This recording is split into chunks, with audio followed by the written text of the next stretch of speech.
Vamos a hablar el día de hoy de un tema muy interesante dentro de la medicina y dentro de la cirugía plástica, que es la medicina funcional. Un tema que se está poniendo de moda porque lo que trata la medicina funcional es de preservar la salud, no tanto curar una enfermedad. Esto atendiendo a las causas que generan ese deterioro de la salud, siendo preventivos para que esas causas no se presenten en nuestro organismo. ¿Sí? O sea, pretendemos con ello, más que curar, preservar la salud. Soy el doctor Luis Andrés González Herrera, cirujano plástico de la ciudad de Monterrey, con práctica privada en Renovarte. El tema de hoy, que es la medicina funcional, tiene una base interesante, que es el entender que nuestro envejecimiento se va dando porque nuestras hormonas, todo nuestro sistema hormonal se va deteriorando, y no lo contrario. No se va deteriorando porque envejecemos. Dentro de este tema es muy importante, en forma general, entender que todo radica en los cambios hormonales que se van generando en nuestro cuerpo prácticamente desde el nacimiento, pero que sufren un deterioro progresivo a partir de los 30 años, edad en que se marca el proceso de envejecimiento de nuestro organismo. Y todo ello por los bajos niveles de hormonas que poco a poco vamos teniendo, tanto hombres como mujeres. Hay que entender que no es un tema exclusivo de las mujeres, es un tema de hombres y mujeres. Tenemos un sistema endocrino muy complejo, diferente, hombres y mujeres, y ese sistema es el que va haciendo que poco a poco todas las células de nuestro organismo vayan teniendo un deterioro y un declive en su función. Dentro de los cambios que se van dando en nuestro organismo por ese deterioro de las hormonas, estos van a repercutir a nivel sistémico en todo el organismo. Van a repercutir con un aumento de peso, con una pérdida de la masa muscular, con una nueva distribución de la grasa, como un acúmulo de grasa dentro de la cavidad abdominal. Esto conlleva un incremento en el riesgo de morbimortalidad, tanto en hombres como en mujeres. Lo mismo, la pérdida de la masa muscular va a generar una predisposición a desarrollar diabetes mellitus. Con ello, con este acúmulo de grasa, se da un incremento en el riesgo de padecer diabetes mellitus, de padecer hipertensión, enfermedades cardiovasculares. Dentro de las manifestaciones clínicas que observamos en nuestros pacientes, y la queja de nuestros pacientes son muy diversas, tanto en hombres como en mujeres, como la pérdida de la energía, la pérdida del ánimo, la pérdida de las ganas de hacer algo, los cambios en la personalidad, los cuales se van a manifestar generalmente por depresión o por irritabilidad por parte de los pacientes. ¿Sí? Esto se suma a una debilidad muscular generalizada, un deseo de permanecer en cama, una pérdida del apetito en el aspecto sexual, una disminución en la satisfacción sexual, aunque ésta se dé, disminución en el vello corporal. En las mujeres es frecuente que se vaya generando una pérdida de la densidad de los huesos, una desmineralización de los huesos, con osteoporosis y fracturas, con traumatismos menores. La misma pérdida de la masa muscular van haciendo que el paciente vaya generando un distanciamiento de la actividad física, tanto grupal como individual. Dentro de las múltiples manifestaciones que se dan, algo que nos toca ver muy frecuentemente en cirugía plástica son los cambios que se dan a nivel cutáneo y a nivel de mucosas de nuestro organismo. Dentro de los cambios que se dan a nivel cutáneo, empiezan a aparecer manchas o hiperpigmentaciones, en las cuales se manifiestan más en las zonas de exposición al sol, como son el rostro, el escote, los antebrazos, la espalda en las mujeres. Empieza a haber en una forma muy acelerada un proceso de arrugas en nuestro organismo, con arrugas que un par de años atrás no aparecían. Súbitamente se manifiestan arrugas en nuestro rostro, con un deterioro, con una tristeza en la expresión de nuestros rasgos faciales. También se da una resequedad en toda la piel, incluyendo las mucosas, y eso genera procesos de irritación a nivel cutáneo. Se van a manifestar también cambios dentales, con un incremento en la incidencia de caries dental, una pérdida de los alvéolos dentales. Los alvéolos dentales es donde se soporta se soportan los dientes, y al haber una disminución en ese soporte óseo, hay pérdida de las estructuras dentales, hay procesos de inflamación de la mucosa gingival, lo cual genera también la pérdida de las piezas dentales.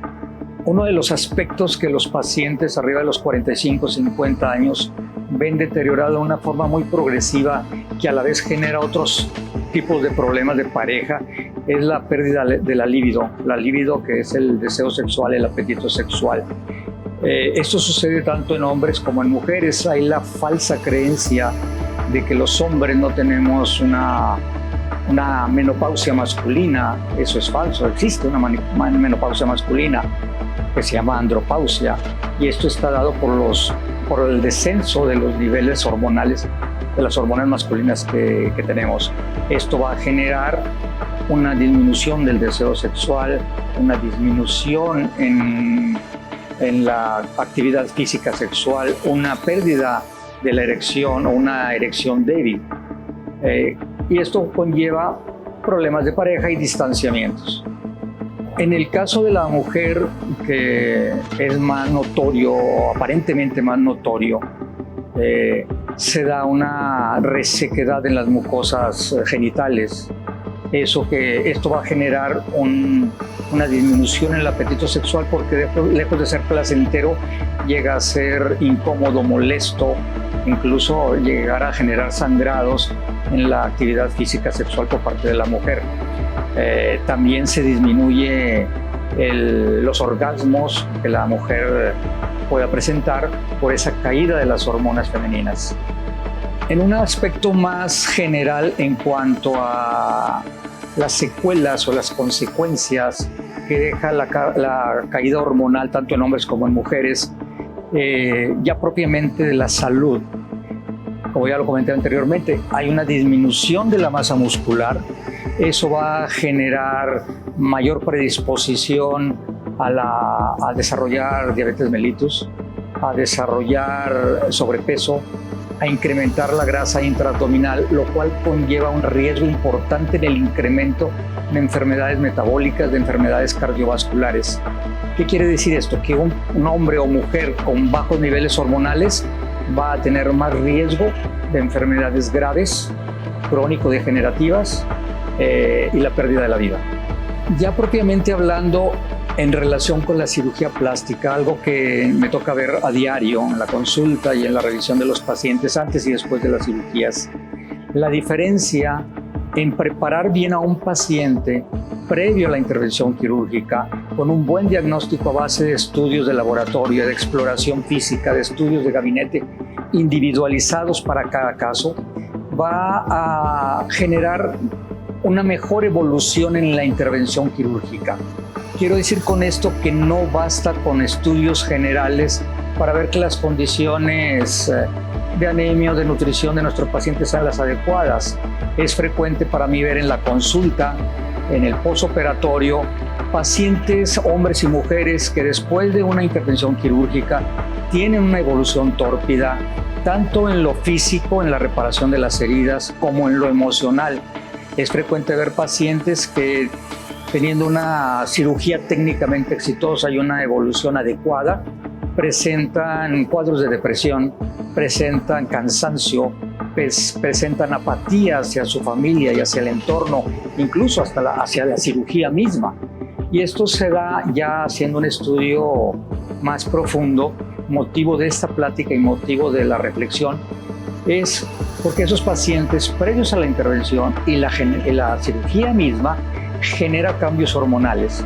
Si intervenimos a un paciente con un déficit hormonal, o si intervenimos a un paciente quirúrgicamente con bajos niveles de algunos factores hormonales, vamos a tener una evolución más tórpida, como ya lo comenté, generando una falta de atractivo del paciente hacia su resultado, una falta de valorar el resultado, y el paciente es frecuente que tenga cuadros de depresión. Eso va en detrimento de la calidad de vida del paciente, va en detrimento de la relación médico-paciente, va en detrimento de la relación de la paciente con su familia. Ahora, hablando del polo opuesto de esto, cuando preparamos a nuestro paciente, cuando lo estudiamos adecuadamente previamente a la cirugía, cuando tenemos el tiempo para hacer una exploración física adecuada, no solo del área de la intervención quirúrgica que vamos a hacer, sino de todo su sistema, y solicitamos los estudios de laboratorio y de gabinete que nos permitan llegar a identificar algún déficit hormonal, algún déficit de sustancias neurológicas que son de gran ayuda para el bienestar del paciente. Vamos a encontrar que si preparamos a ese paciente adecuadamente con sustitutos hormonales, tanto previos como posterior a la intervención, no solo el aspecto emocional del paciente va a ser mejor, sino que su evolución en el proceso de cicatrización, de bienestar emocional, de bienestar familiar, va a ser diametralmente opuesto a lo anterior.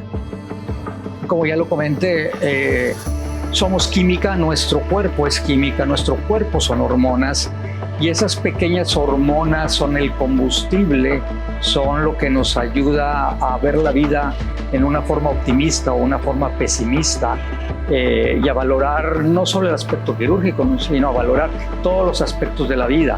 Por ello es importante, recalco, el ser muy enfáticos en preparar a nuestros pacientes con adecuados estudios de laboratorio para poder detectar y sustituir lo que esté mal. Dentro de lo que está hoy de moda son las terapias con hormonas bioidénticas. ¿Qué son las hormonas bioidénticas? Las hormonas bioidénticas son hormonas exactamente iguales en estructura y función que las hormonas humanas propias, ¿sí? Es importante no engañar al paciente y no venderle la idea que las hormonas bioidénticas son de origen natural, porque no es así. Las hormonas bioidénticas vienen de un proceso de fabricación, se utilizan en algunas ocasiones extractos naturales, como son algunos tubérculos, como son la soya, como son el camote, como son productos animales, como las hormonas tiroideas porcinas, pero es importante recalcarlo, no son productos naturales como un té, como una hierba.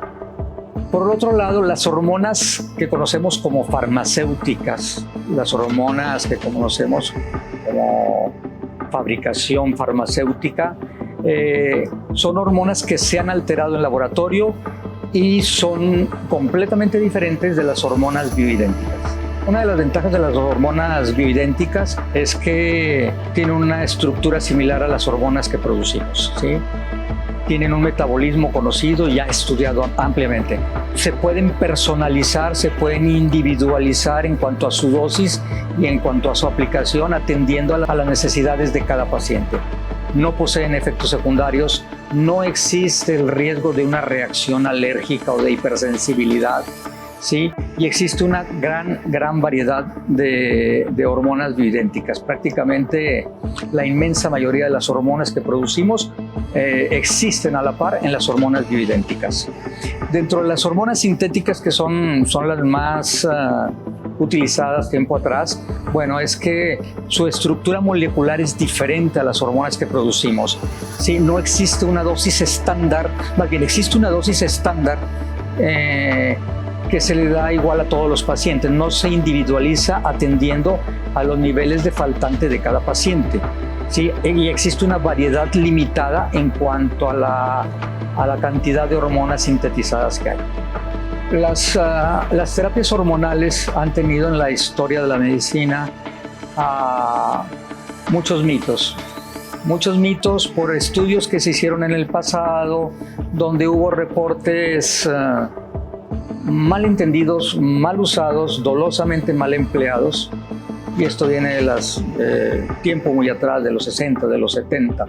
Dentro de esos mitos que se dieron y que todavía hoy repercuten en la decisión del paciente para someterse a una terapia hormonal sustitutiva, es de que generaban cáncer.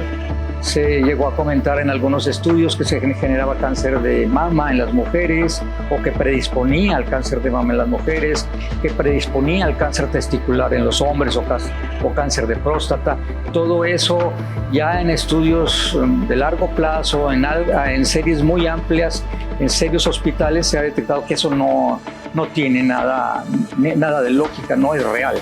Sí, otra de los mitos, sobre todo en las mujeres que se someten a sustitutos hormonales, y me lo dicen en la consulta, es que no quiero tener un cuerpo de luchadora, pensando en sustitutos hormonales que generan masa muscular, como lo generan los anabólicos, ¿sí? Cosa que tampoco es cierta, ¿sí? Un mito también muy arraigado en la mentalidad de los pacientes, hombres y mujeres, es que una vez que te involucras o que eres paciente que se somete a una terapia hormonal sustitutiva por necesidad, vas a verte encadenado a siempre utilizar las terapias hormonales. Y eso no es real. Las terapias hormonales van a darnos un balance en nuestros niveles de hormonas, el cual con cambios alimenticios, con cambios dietéticos, con hábitos de ejercicio, puedes ir retirando poco a poco y el cuerpo retomar la producción de esas hormonas, ¿sí? Un mito muy arraigado es sobre la testosterona, donde se dice que la testosterona es solo para hombres, cosa que es completamente falsa. La mujer produce testosterona y en la práctica quirúrgica, en la práctica concretamente en la cirugía plástica, yo en el pasado lo vi con mucha frecuencia.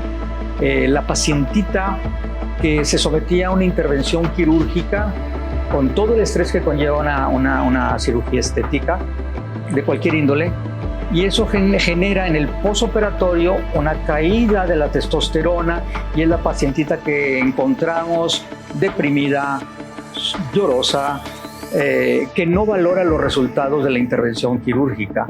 Entonces, ese mito de que la testosterona es para hombres debemos dejarlo en el pasado. Tenemos que investigar a nuestros pacientes, tenemos que analizar a nuestros pacientes en la exploración física, en estudios de laboratorio, tanto antes de la intervención como después de la intervención, a un mediano, a un corto y a un largo plazo. ¿Para qué? Para que ese caminar de la paciente por su experiencia quirúrgica culmine con una buena experiencia y no se vea opacada, no se vea ensombrecida por una falta hormonal.